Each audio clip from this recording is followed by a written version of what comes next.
again, this is one of these titles that I didn't know what to do with. I didn't want to just say community, so I had to throw something interesting in. Interconnectedness and community and the ecology of relationships. I'm not even sure what that means, but something will come out. Yeah, it sounded good. It was impressive. I suppose I know that many of you have already heard this story, but I'll say it again. Why did I ever get so interested in community? I was, about 28, 29 years old. I was living on the other side of, I grew up in Milwaukee on the east side of Wisconsin, and I was teaching high school religion in La Crosse, which is on the Mississippi River, the opposite. So Michigan, Lake Michigan to Mississippi River. So it's far away from family and friends, and just pouring myself into teaching because I'm not a teacher. I just don't have that gift. It's not my, and I was teaching religion to high school sophomores, which is not about teaching or religion. It's about being a credible human being and treating people fairly. That's about what I was able to do. I'm not sure that they learned anything about, I was doing introduction to scripture, one semester on New Testament, one semester on Old Testament, whatever. And living alone, doing a lot of food experiments on myself because I didn't know how to cook. So some of them turned out, and I survived the rest. But all I had was my work. I was really pouring myself into my students, like a total rookie teacher. I gave a lot of papers to correct, which is the thing you don't want to do. Takes up all your time. And I corrected them with the grammar and all that other kind of, but I used green, so it wasn't red, it wasn't. But that was my life, it was work, and I prayed and went to mass and, whatever. But I didn't have any kind of connection with people outside of the school, So in the middle of the semester, well, it was exactly in November when I went home for Thanksgiving, the other side of the state, drove over there, and whoever my brothers and sisters were around, we got together and with my parents and had a Thanksgiving, and something was terribly wrong inside of me. I wasn't relating with my brothers and sisters like I usually had, and I didn't understand that. What's going on? And I became very afraid. I knew, and what I was doing is that I was sinking into depression because I didn't have anything else in my life. I had focused it so narrowly, and I knew I needed people. I knew I needed, but I'm a shy person. I don't have a lot of gifts. Being in the seminar, you don't learn a lot about, how to win friends and be, influence people or make personal relationships. So I was lost. I was really, really lost. And I needed people, and I needed people in a situation where relationships were built in, community. And my oldest sister had heard about the L'Arche communities. I had some experience with people with intellectual and developmental disabilities previously. So I started checking out these L'Arche communities, and I made a year's commitment with the L'Arche community in Mobile, Alabama. Coming from Milwaukee, Wisconsin, it was culture shock to go down south and experience. This was in the 70s, and Jim Crow was not dead yet. So it was very different. But living in community with the people with intellectual and developmental disabilities, I had the built-in relationships. I went there because I felt like they were so needy that I could do something for them, you know.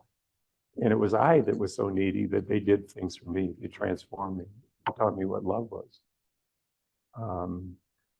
So community has been very and is very important for me. L'Arche, and then as of 1991, Faith and Light.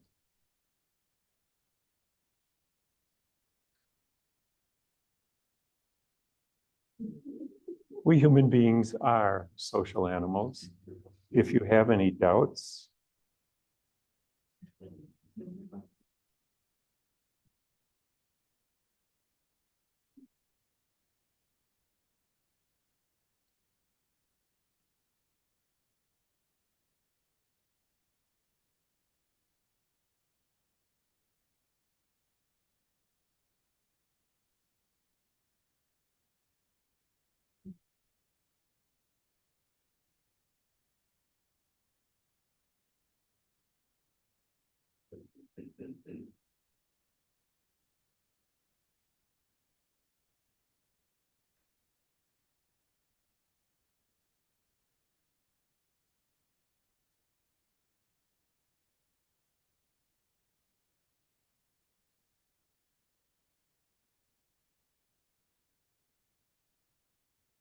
we just have innumerable ways to group, associate, and organize ourselves. I mean, we just do this. It's in our nature. Our lives are lived through a complex net of relationships. We're interconnected in some way with everyone else. I mean, they do these degrees of separation or whatever.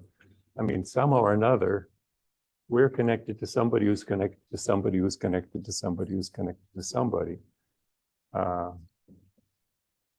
And that's how we live our lives.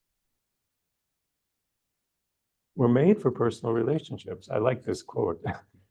A best relationship: talk like best friends, play like children, argue like husband and wife, protect each other like brother and sister.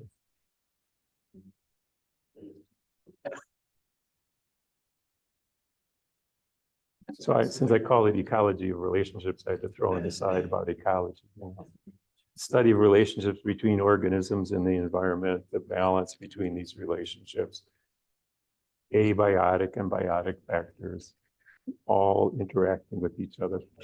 So groups of people also interact among themselves, have an impact on, are impacted by their environment and on and by individuals and groups, and need balance to be healthy. So there is an ecology in terms of our relationships. We can't get too caught up in any particular relationship. We get out of balance. I mean, if we overinvest, other people get left out and we are impoverished because it's the interaction that enriches us. If we're just here, it's pretty poor. So community, one way to describe it, intentional, multidimensional interconnectedness. Now in those first pictures where we had all those people, you know, in the different activities and things, they weren't necessarily communities. There is an interconnectedness of just physical presence. We're interconnected in just by being here. We're interconnected in here by a relationship to most precious blood parish.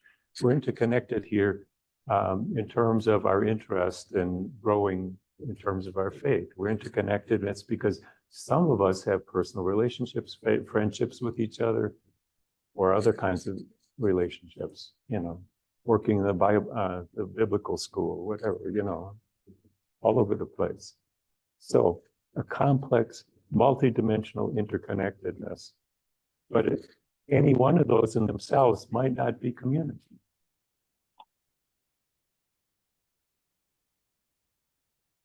And community is a human need. We humans need a place and a people with whom, and we are welcomed, accepted as we are, challenged to grow, empowered to make a positive contribution, and experience that we matter and belong. This is a human need. We need this. With these, we can take root and flourish as human beings. A place where, and a people with whom, we're welcomed, accepted as we are, challenged to grow. It's not, okay, you're fine, just you stay in the same place, for the rest of your life. No. We need to have people that challenge us, invite us to grow. And that we be empowered to make a positive contribution. Everybody needs to feel in some way, shape, or form, in some arena, that they're making a positive contribution. We need to sense that we matter, that we belong.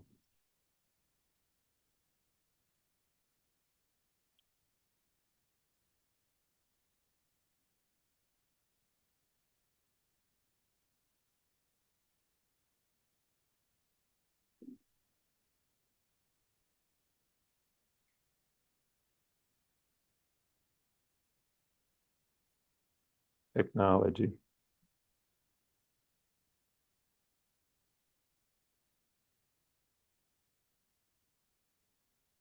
North Americans in community. Independence. Be free and independent.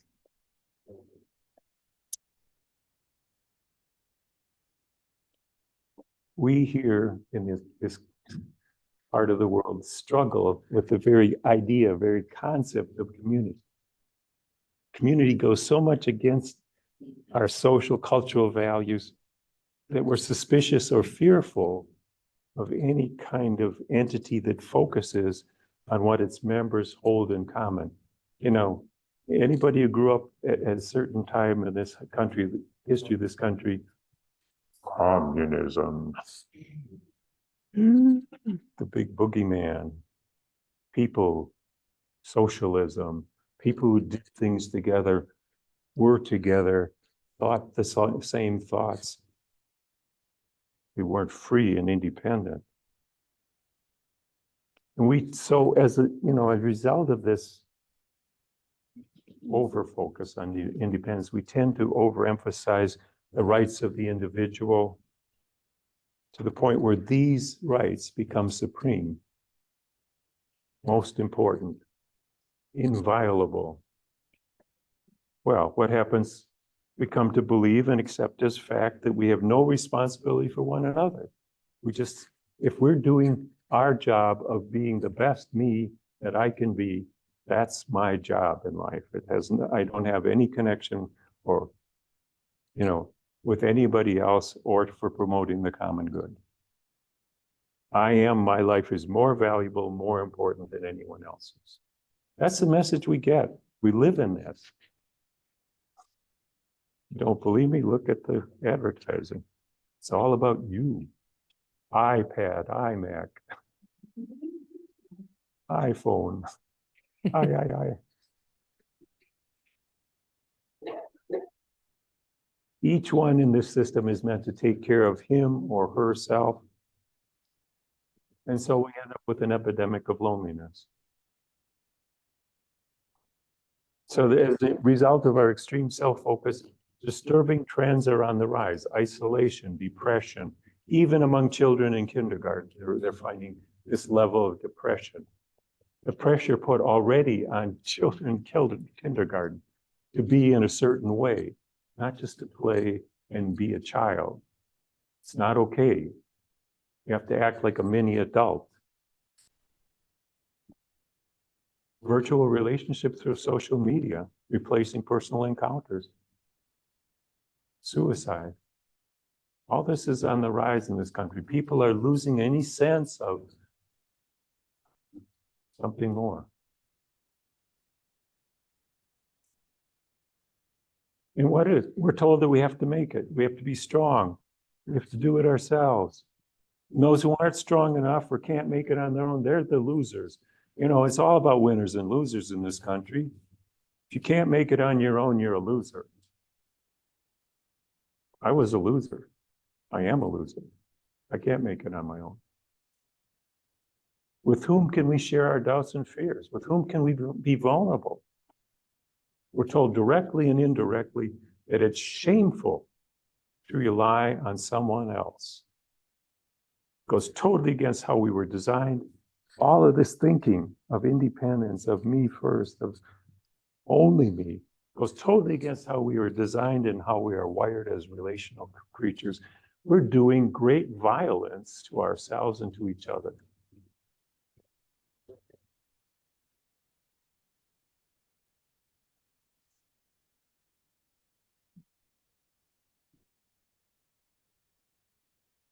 Looking for a friend.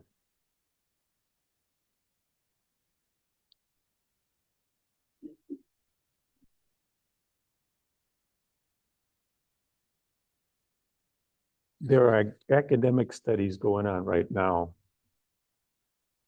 to combat. Microphone. Oh, it's Susan's fault. I'm gonna look at some more matters. This one? It might be just asleep.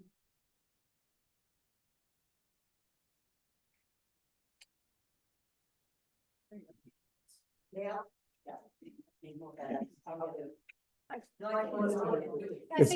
It's back on. Okay. And there are some in here.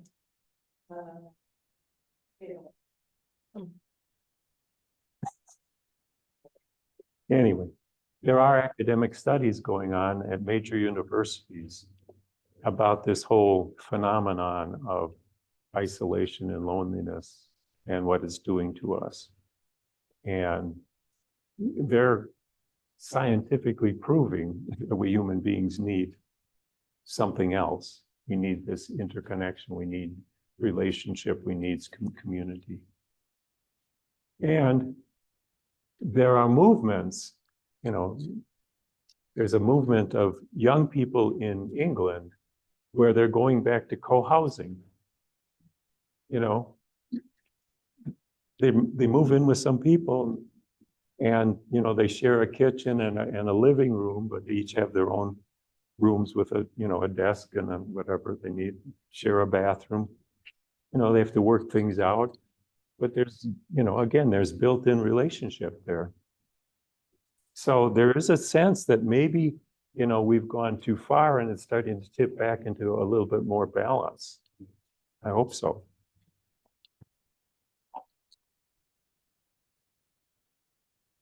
What is community? A unique way we humans have of coming together, different from any other types of groups, organizations, or associations. So it's gone again.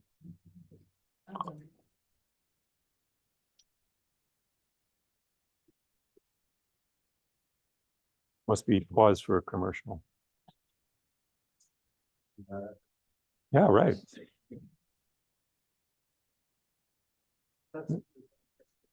That's for this. You can still record, but we're still recording. If you need to use the mic. Yeah. You don't need to use the mic to record. Yeah.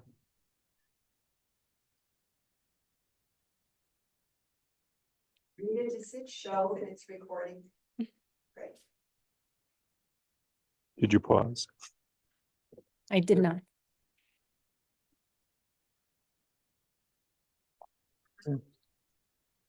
So, what is community? Community is a unique way we humans have of coming together, which is different from the other types of groups, organizations, or associations that we human beings enter into. That doesn't say much. It's just that it's different.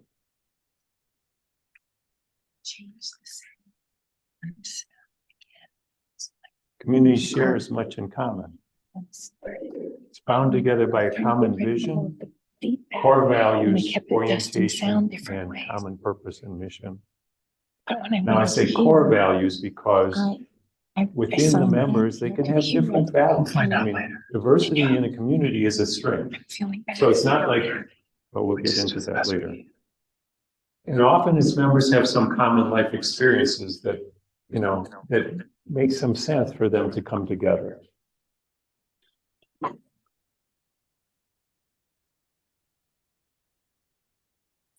And community is a voluntary organization.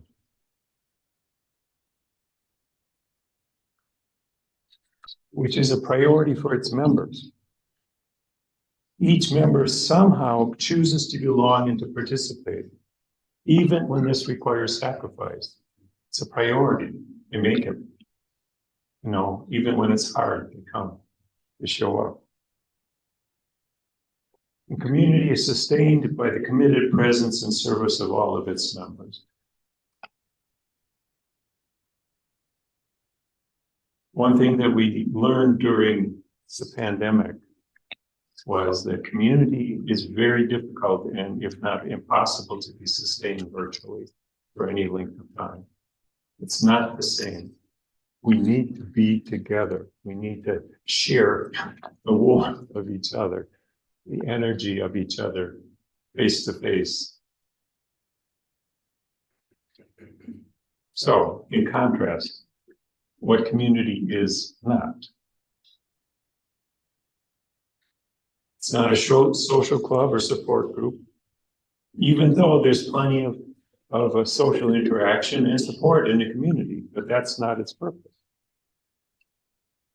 It's not a program or a project team, and it's not primarily geared towards accomplishing some task, though it can be a powerful agent for change. But that's not what its primary focus is. Community is not a gathering of clones.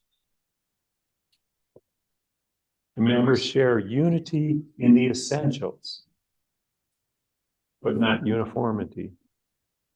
Communities value highly and prosper through the diversity of their members. Our differences help to make us a strong community. Who belongs? Communities are open to people who desire to share what these communities have and hold in common. Because communities have the responsibility to maintain their identity and protect their members, they have boundaries, but these boundaries are permeable, they're not rigid. Rigid boundaries are, you can't come in unless you fit this square, whatever. Permeable boundaries, there is a boundary there, but people can move in and out of it with some degree.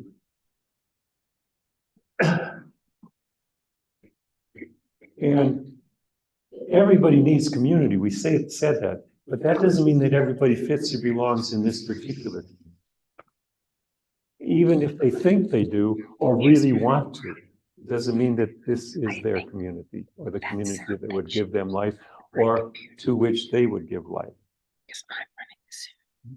So just wanting to be there is not necessarily a basis.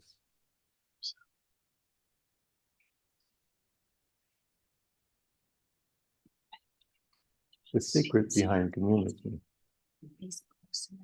The strength of a community is dependent on its members' willingness to reveal and entrust their brokenness and weakness to each other. Again, Larson, Faith and Life. If you don't realize that you're broken and weak before you join those communities, you certainly realize it very soon. It's not them, it's us.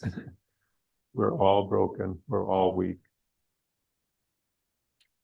And a community's health is directly related to the level of intimacy and vulnerability its members dare.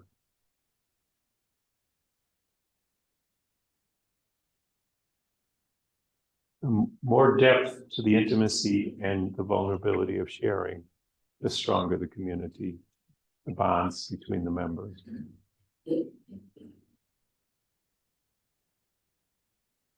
We're all broken in some ways, it's just a fact. And in community, we risk exposing this brokenness to others. If we don't, we will be kind of on the edge of the community, not within the community.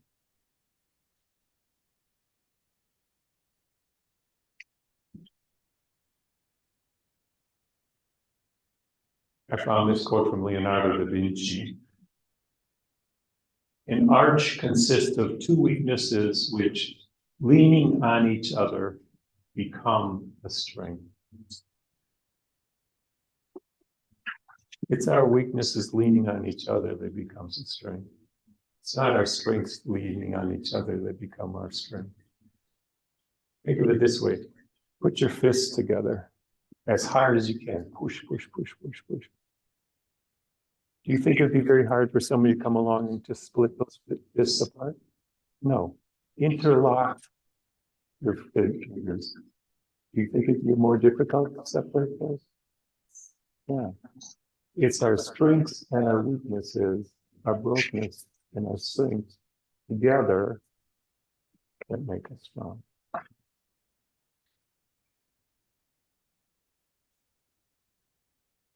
Healthy communities.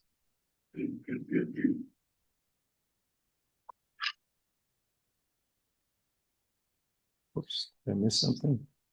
Nope.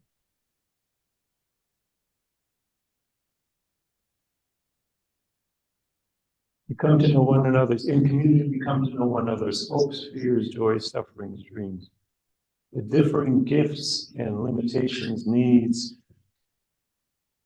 and whoops.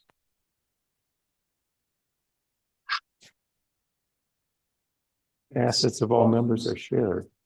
And this sharing forges this strong, resilient bond of unity. It empowers us to do the work entrusted us to bring about some good in the world. So community is not just turned inside of itself. It's got something that it's entrusted to do that will make a difference, a positive difference in the world. Bring about some good. The community is a living organism. It's born in time, it grows, matures, and either it's going to die or it's going to metamorphosize according to new and evolving circumstances. If it doesn't move with the new evolving circumstances, it's dead. If it changes, it continues and is alive.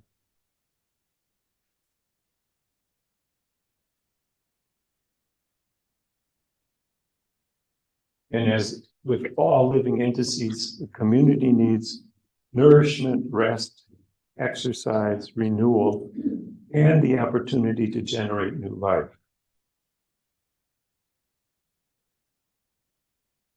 The nourishment comes from each member making their contribution, giving of themselves.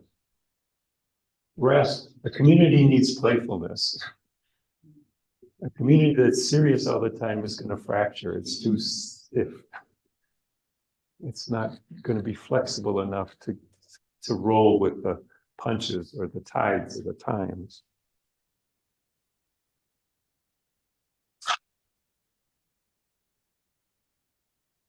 Our community needs exercise. It needs to be able to do something together. Community needs renewal. Community needs to know how to discover how to bring in new life. So it's constantly being renewed.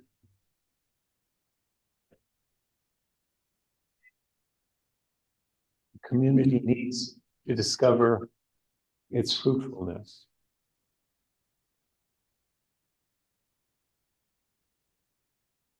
The contribution it makes to the well-being of all humanity.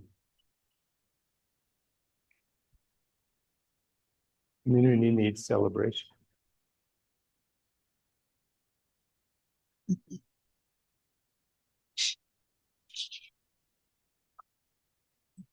The community needs to call. Why do we come to a community?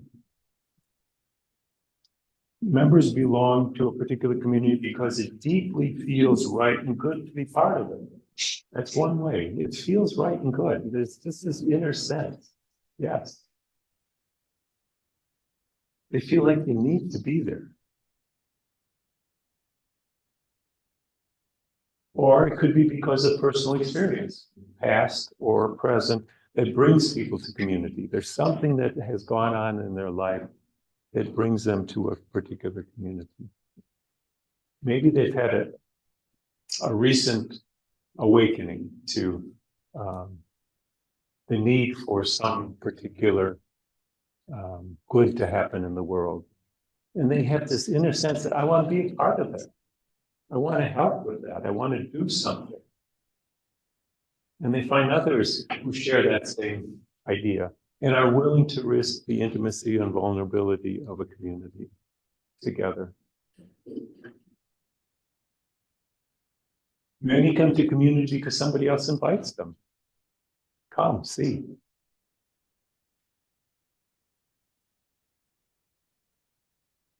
Some come because of persistent or irresistible inner itch or urge to join these people in their shared endeavor. You know, there's just something in me that doesn't go away. If I either ignore it and I stop being who I really am, or I follow it and I become more fully who I am. Now, people stay in community because they find the community helps them become more focused, more alive, more human, more themselves. They grow there. It's the right kind of soil for them. It has all the sunshine and rain and fertilizer.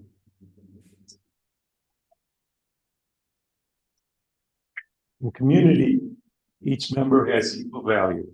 Some are not superior to the others. Some animals, all animals are equal, but some animals are more equal than others. Animal Farm, George Orwell. Mutuality, everybody benefits, not just some. Equality, all are valued equally, no matter what their role in the community is. Reciprocity, all give, all receive. There are not, well, we'll get into that. All members benefit from the personal interaction of all members. All members give and receive. The active engagement of all members is essential. There are no spectators and there are no designated players. You know, you do this and we'll watch. In the faith and light community, unfortunately, there can be a tendency to put the people with intellectual and developmental disabilities on a pedestal. Okay, it's all about them. Well, when you do that, you're no longer a community. Okay, so we're going to have an activity. You, the core members, you do this and we'll watch it. That's not community. But that can happen. We can do that in any community. Oh, it's all about them. No, it's about us. Always about us.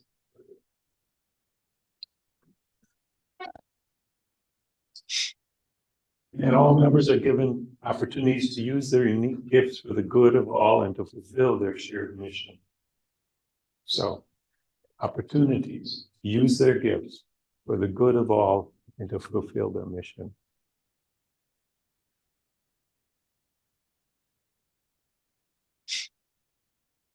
Mother Teresa, I can do things you cannot, you can do things I cannot. Together, we can do great things.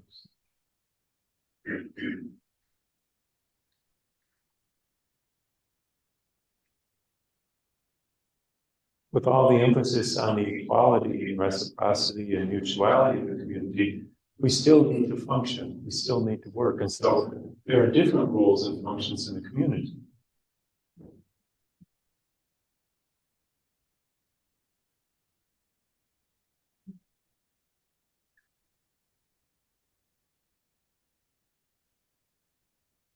So community members have different roles and functions. It's just a fact. And it's based on their various individual gifts, limitations, abilities, experience, which are put at the service of building up and promoting the well-being of the whole. So I've had some experience in my life. I have some gifts, whatever. That's what I bring. You bring what you bring. You bring what you bring. And together, we make something bigger and better than anyone individually could have done. So this is about promoting the well-being of the whole in order to accomplish its common purpose and mission. But we need to remember the most important role in a community is being a member and showing up. It doesn't matter what title you have. Okay, you're the coordinator, you're the this or the chaplain, or whatever. You're the priest. It doesn't matter. To be in a community, the most important thing is to be there and to show up. It's not because I have a title or a job or a task.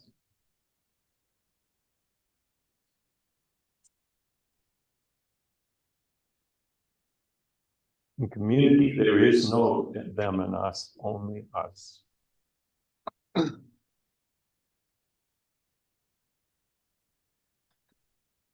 This is a big danger for us, is to start separating groups of people. And they're out, we're in, us, them.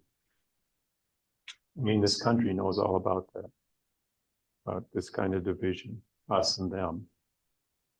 It's this country. It's not two different countries. It's one country. We choose, we live with it, whatever we choose. That's hard. But we need to take responsibility for it. Not them, it's us.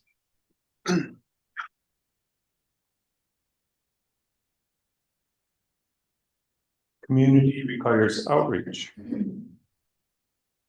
Community is not an end in itself. Okay, we're warm and happy and fuzzy together. That's nice. But that's not what community is about.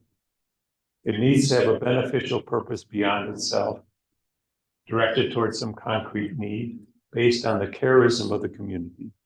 Each community can identify what is it particularly that it has to contribute to the whole bigger world. And don't try to do everything.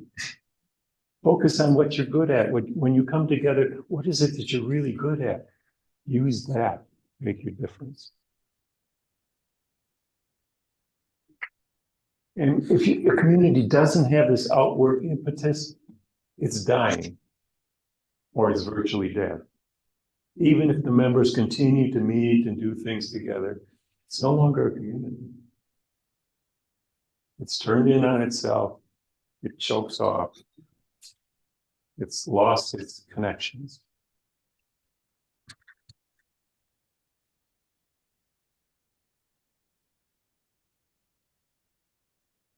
The work of community, to mutually commit ourselves to the common vision, core values, and call to a mission bigger than us, individually and together, to somehow promote the common good. This is what it's about. In one way, specific. This is what we're about. And we're going to invest ourselves and our energy in this. To welcome each one as he or she is. And this includes our potential for growth. To say, to welcome me, take me as I am. Okay, part of who I am is the ability to grow and change. So to welcome someone as they are is to trust and believe in them enough that they have the ability to change, not to stay just as they are and always have been. Amen. We all can grow. We all can learn. We all can change.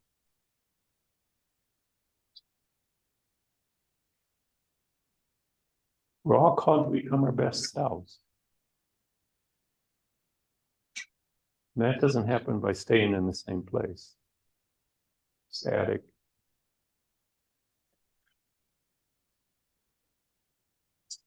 The work of community to promote solidarity by embracing and sharing our beliefs and values and risking rejection by others.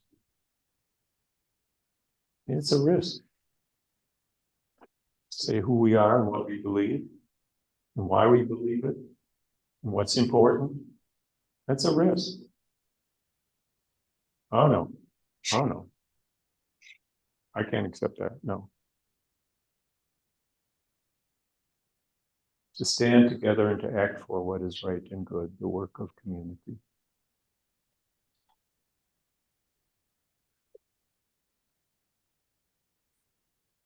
Elizabeth O'Connor, we are replenished by the work that is really ours to do in the company of others.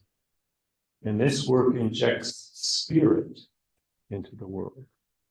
Elizabeth O'Connor was kind of the theological guru for a non-denominational church in Washington, D.C. called the Church of the Savior. It was begun by two charismatic couple, Gordon and Mary Cosby. They were way ahead in terms of social justice and all kinds of things. And they attracted a lot of people who couldn't find a home in churches that were too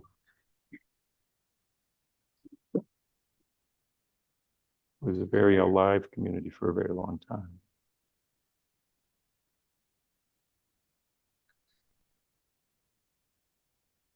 Work of community dispensing with my agenda so that we might discover together our shared purpose.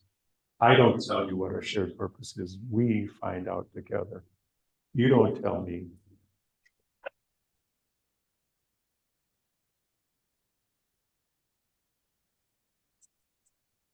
Creating an atmosphere of acceptance and a sense of genuine belonging. Investing oneself in building relationships rooted in concern, honesty, and love. Emphasis on honesty.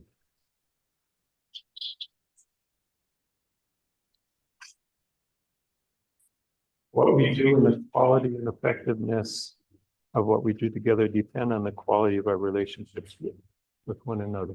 If we are well together, that's positive and good things can happen. If we are fractured, think about Christianity.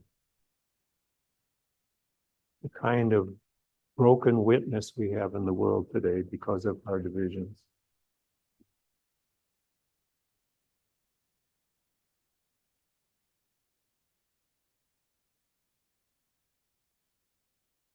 What a community creates together and has to export is an effective, compelling presence in the world through the experience of shared diversity, a tangible corporate caring. People don't believe this is possible. People don't believe this is possible. They are very skeptical of anything this good. So the work of community is to prove it. We can be different. We can be very different among ourselves, and yet we can be one. Difference can come together and find a common purpose and a common vision and a way to go forward together. It's possible. Community screams that.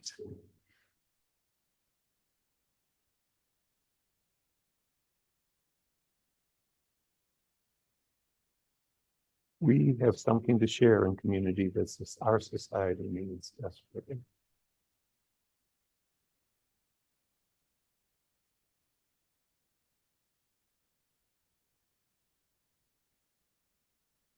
People working together in a strong community with a shared goal and a common purpose can make the impossible possible.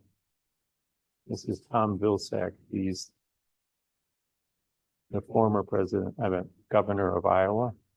He had been a presidential candidate, and he is currently the Secretary of Agriculture. He had been Secretary of Agriculture, I believe, under Barack Obama in that administration. He's currently the Secretary of Agriculture. Bring in Iowa wisdom. People working together in a strong community with a shared goal and common purpose can make the impossible possible.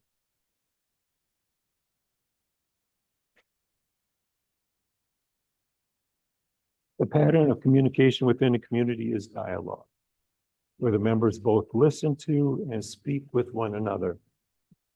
We're using the term in the church these days of synodality. That kind of dialogue that people really respect one another, listen carefully, share from their guts the truth that they know and believe.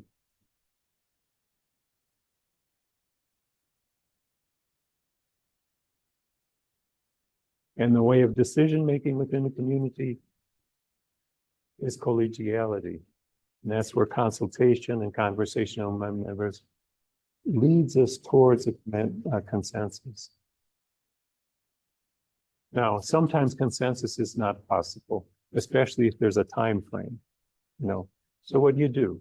The leadership of the community, because every community needs a leadership, it can't be headless. You know, it needs to have structure. It's not an amoeba. So the leadership listens very carefully to what the members are saying, discerns, and makes the decision if the community itself can't come to that consensus. But the community is respected in the decision. It's not like we're going to do whatever you know, no matter what you said, we're going to do what we think is right. No. We've listened. This is what we've heard. We discern. We decide based on it.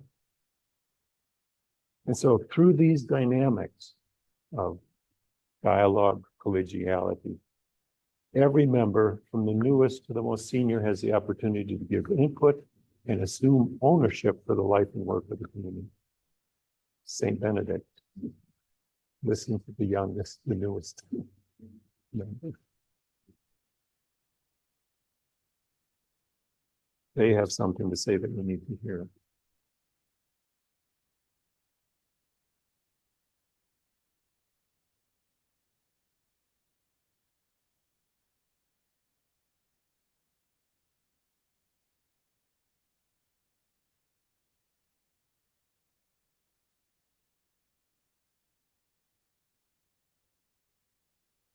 Community is not an achievement once attained.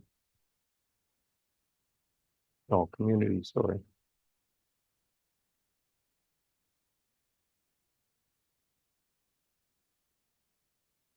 Whoops. Not an achievement that once attained will endure and grow no matter what. It's always under construction. And this demands constant attentiveness. So community is not for lazy people.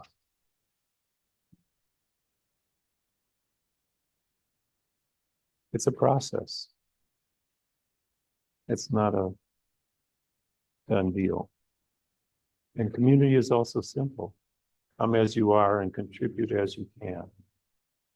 That's it. Come as you are, contribute as you can. Simple doesn't mean easy. Because community is a crucible. It's a place of transformation. We're changed by our wholehearted, caring, and truthful participation. And change can be frightening and painful.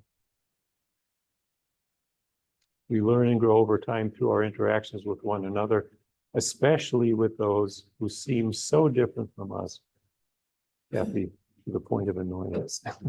You mentioned that. What do you do? What do you do about somebody in the community? You mentioned that like in a previous talk about about a community member that's, you know, how do you get along with somebody who's just totally gets on your nerves? It's like, you know, scratching the little blackboard. How do you reconcile when you're the one who's getting on everybody else's? Anyway.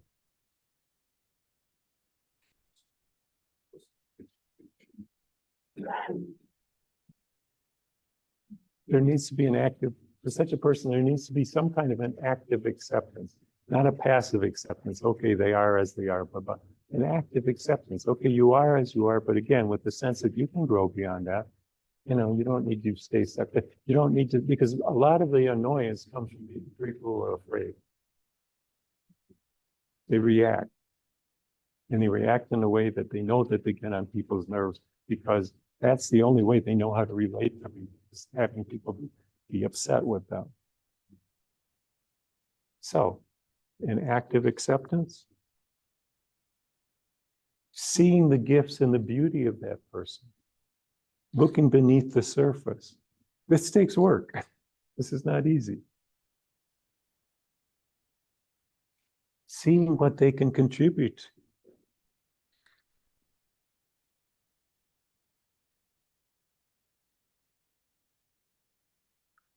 loving them. That's what loving them means. So how do we deal with people who are that annoying?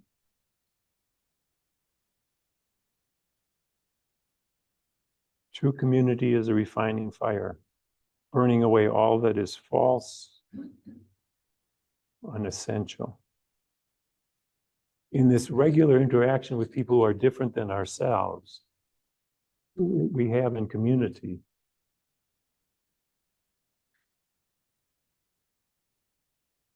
those whom we allow to know us more deeply exposes both the beauty and the flaws in who we truly are. The question is, are we ready to live with that? Can we be humble enough to just be who we are? Come as you are. Contribute as you can. Oh, no, I got to put on my mask. I got to look strong. I got to look good. I got to look competent. Some fruits of a healthy community are joy and attractiveness.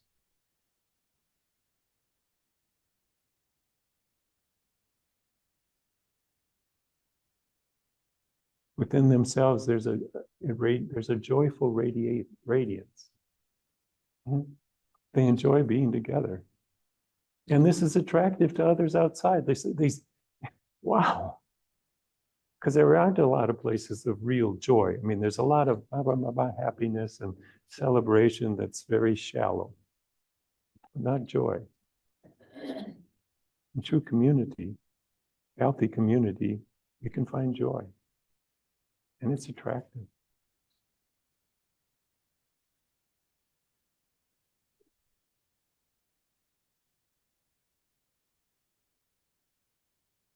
People often talk about fellowship in relationship to ecclesial communities. You have fellowship. Okay, fellowship is fine. Community is much more demanding than fellowship, because fellowship can remain superficial and self-focused. You know, okay, we are good together. What about it? Where's it going? Just in case you haven't noticed, no human community is perfect. The ideal community doesn't exist. Don't wait for it. You know, that bus is never coming to that bus stop. Because communities welcome people with very different personalities, tension, friction, and conflict happen. So something that is essential to community is forgiveness.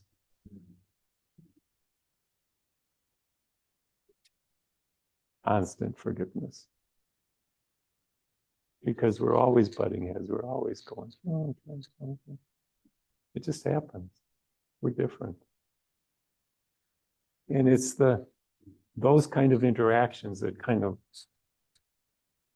eventually smooth out in a community so that we can be together in a better way. If we have forgiveness, if we have acceptance.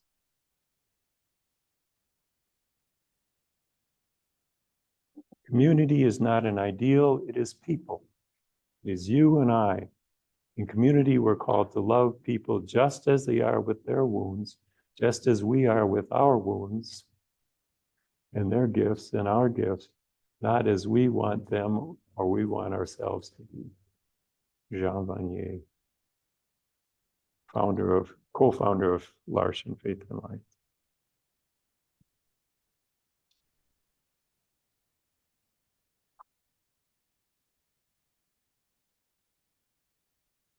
Tools that can help community members work and grow through difficult interactions. One that's called Tools for Cooperation, another is Conflict Resolution. Tools for Cooperation is something that I learned in the L'Arche community in Tacoma, Washington. And their community is one of the strongest and healthiest communities I was a part of, because they had things like this in place.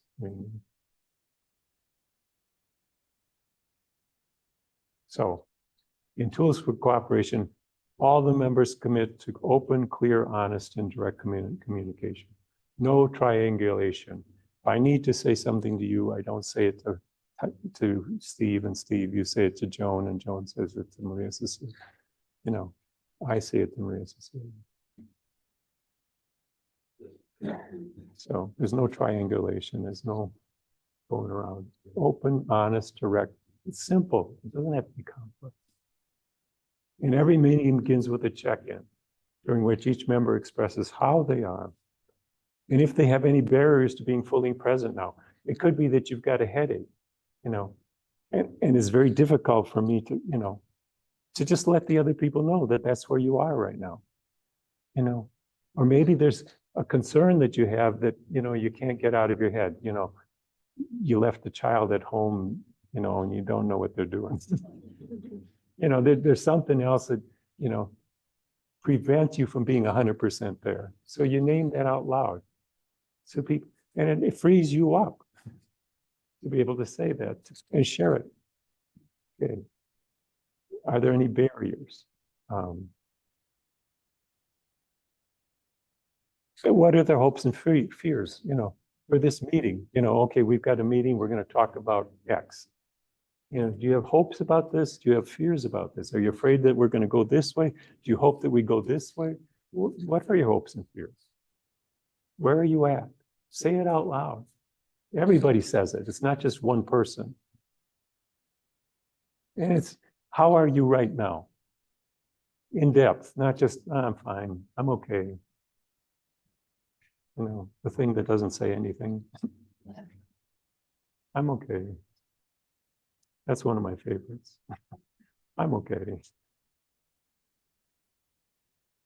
So, any sharing is uninterrupted by comments, rebuttals, attempts to fix a problem, or any other feedback, unless this is requested, unless feedback is requested.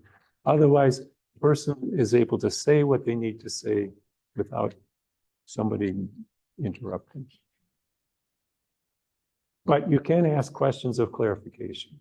You know, I didn't understand exactly what you're saying, you know. That's fine. Okay, so the person can maybe express themselves a little more fully than how they had initially. And if a member needs reassurance, that person, he or she asks for it, and that reassurance is given. Okay. We're talking about, you know, something, you know, a major event that we're going to, you know, host on the weekend, this weekend. And somebody says, the person, the treasurer says, I need some reassurance here because I know that our budget is really stretched, you know, that we're not going to go beyond, you know, X amount of whatever. You know, so whatever it is, if you need reassurance, you ask for it and you receive it. Okay, we commit to not spending more than what you say that we can spend. Okay, that'll give you peace of mind, whatever.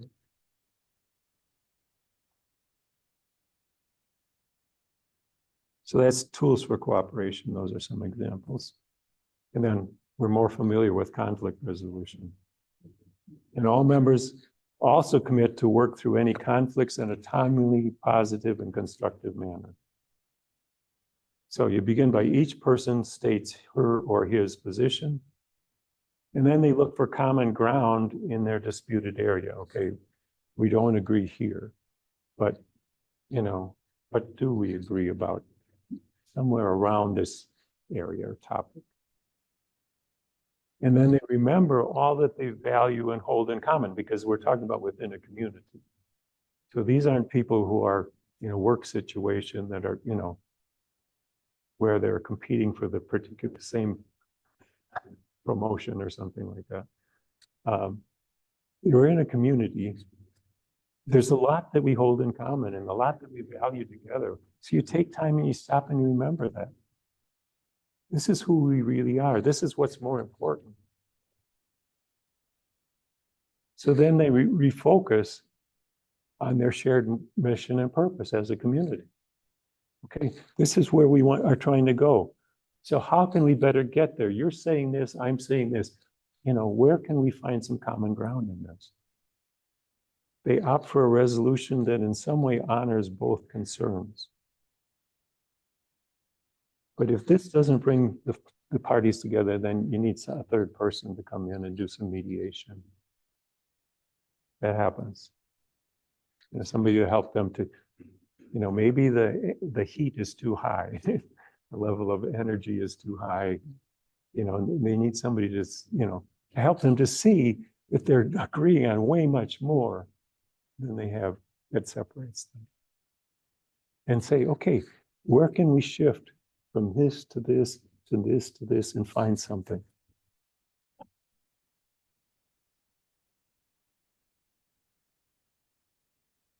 And humanity is meant to be a community of communities.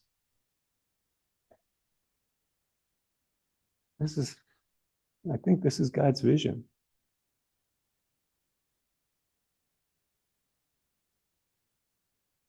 And each community contributes something to humanity.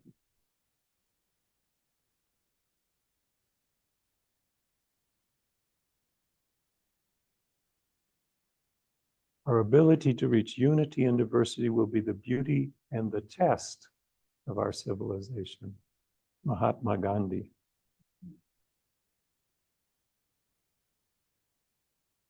Certainly is a test.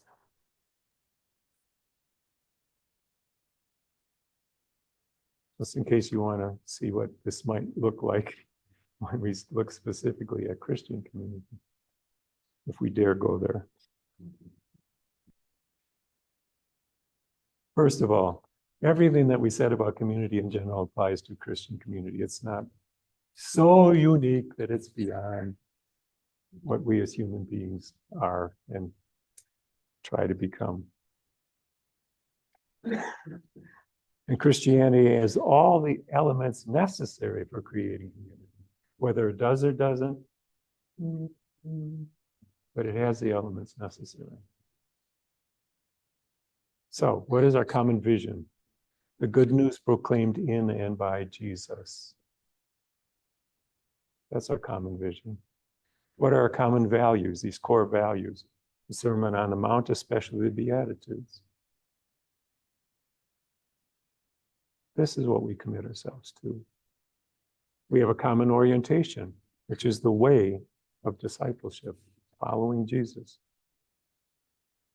We have a common purpose and mission to live fully what we believe, to embody the spirit of Jesus, to incarnate the good news in some concrete public way, to become the effective presence of Jesus in our world here and now.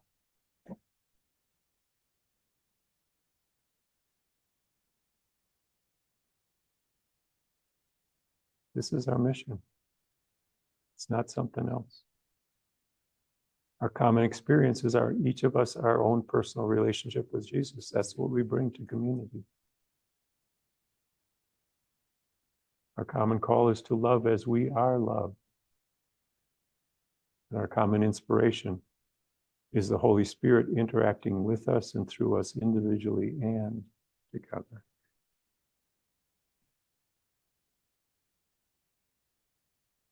Follow me.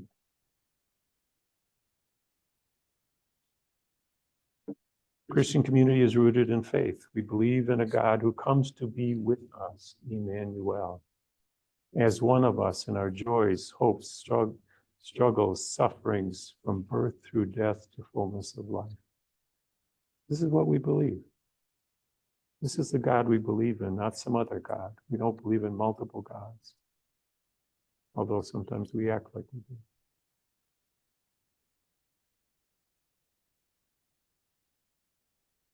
Christian community is meant to be leaven in the dough. In every age, Christian community, through the manifest mutual love among its members, is meant to be an agent of transformation.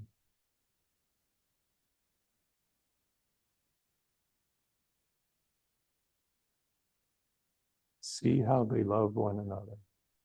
Pagan Rome, transformed by how they love one another. Pagan United States. Uh-oh.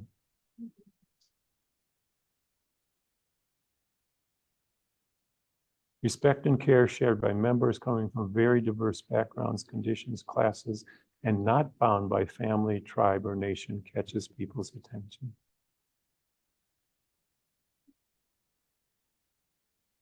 Slave and free, male, female, rich, poor, in, out.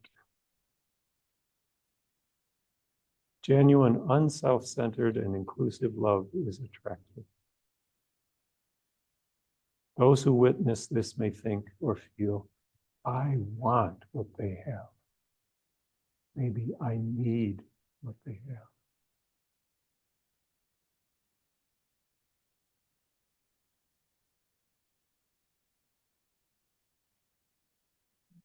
When you are not here, you are missed and we are less. Description of community from Sister Sue Mosteller. She was, I believe, the third international coordinator of L'Arche, the sister of St. Joseph from Chicago. Lives in the Daybreak community in Toronto and was a collaborator with Henri Nouwen when he was publishing his books there. When you are not here, you are missed and we are less. Amen.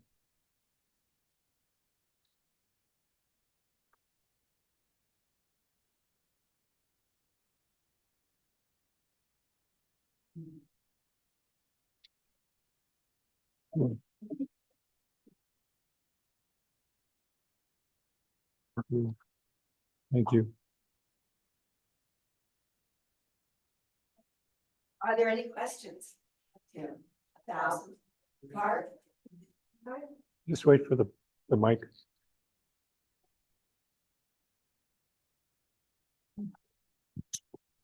I have one, I think it was on your tools. And how did that, in the large community, I assume when you said there's a community, it's just not the, I don't want to say residents.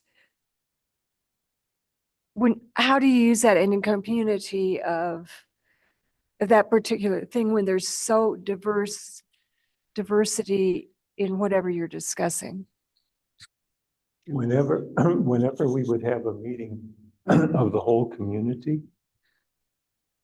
and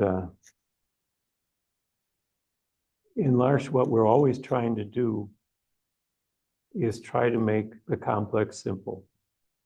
If we can't say it in a way that people with disabilities understand, it's not worth saying. So that's what we work on. We work on finding how to express it, in the simplest terms possible, least common denominator, whatever. But anyway, that's what we work towards. We're not always successful, but that's the ideal.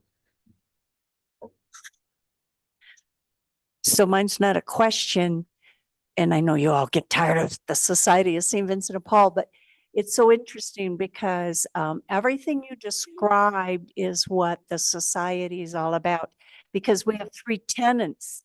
The first one is, yeah, good, Gail, I forgot, spirituality. But the second one is friendship among our community. And then the third tenet is our service to others. But everything you described, and we make decisions by consensus also.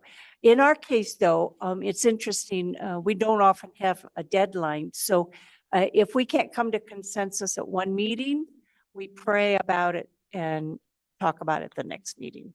So, yeah. Pardon me? Yes, it is a community, yes.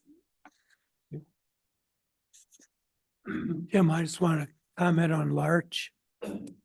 Never been part of L'Arche. Would like to be if they had one here. But I think part of it with Faith and Light, at least, the group that I was part of, is to accept people as adults because they're not kids. Oh, yeah. So therefore, you work, as you said, on relating. Yeah, with people as they are. Yeah. It's very easy not to accept them. Yeah, we can infantilize, if that's a word. Not a question, but the material is provocative enough. I'm going to pray that you turn it into some sort of a YouTube video and post it out there for the world. Yeah, do something. It's got enough. It's very provocative and will catch people's attention. I really pray you do that. It's a great message. Steve,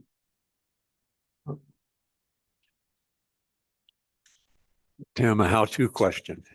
In your experience in Larch, you mentioned that when you started the meeting, everybody was trying to tell everybody else where they were coming from, what their shape was in.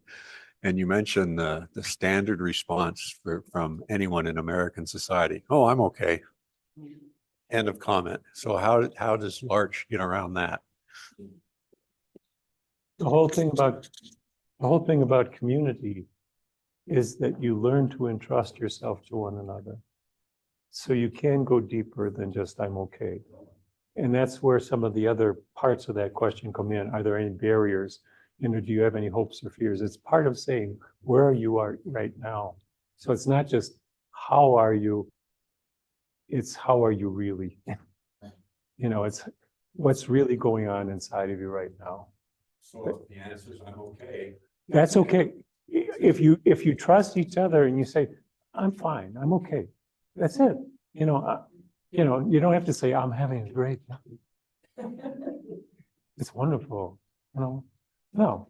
Or you could say, yeah, that's how I am. Well, that presumes an honest answer. Yes. You're looking for an honest answer, whatever it is. Okay is okay. It's just like it just can't be the first thing that comes off the top of your head, you know, because everybody you meet, you say I'm okay or I'm, you know, whatever is your standard, you know.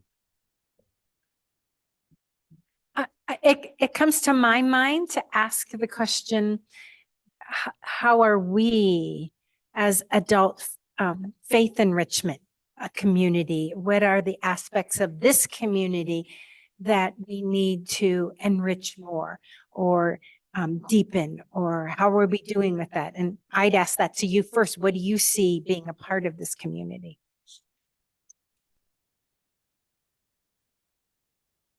I would prefer that the people who are here more regularly would say something, you know. I'm very limited in my ability to be present right now, you know, as part of the community here. So I'd rather hear from other people. What elements of community do you see, and where might you need to grow as a community? So I think that as a member of the community for 2 years, that it's one of the loveliest and deepest and richest communities that I have ever been a part of. But I do worry, Tim, as you pointed out, that communities need to continue to grow. And that is something that I think this community does need to think about, and that maybe we could pray about, but how to continue bringing in new thought, and I would even probably say some intergenerational ideas, some youth.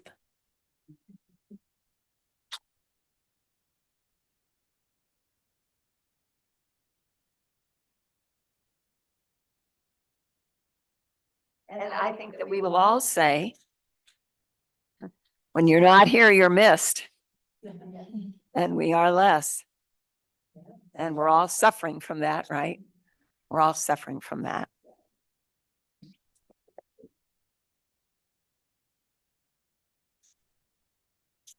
And I will just add this other question, and that is, does size matter in community?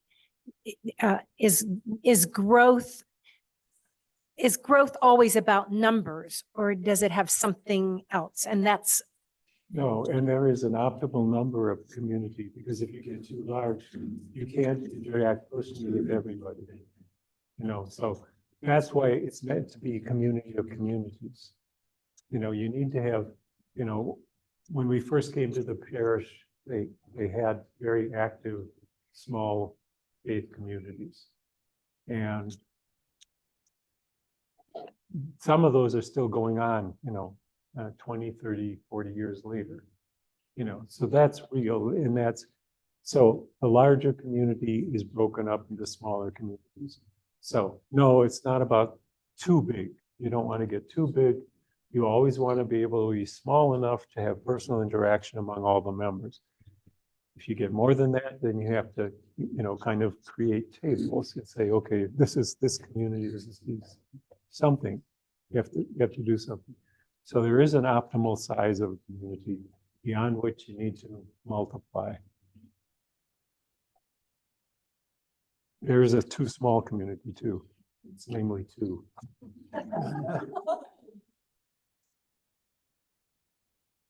I know that before, some years back, this community was so big. And so the wheels were all something that I didn't step in at all. I didn't have to. I could be a participant, I could be a spectator. And no one would even notice. I mean, no one noticed. And partly I was ill anyway, but I saw no reason to walk into any ministry at all. And then when things broke up, oh, okay, it's time. But I felt the call at that time, but I didn't feel it. And it was so big that I didn't feel like I was needed. I could just walk out of the community and no one would notice except the leader. Any other questions before we turn off the recording? Thank you.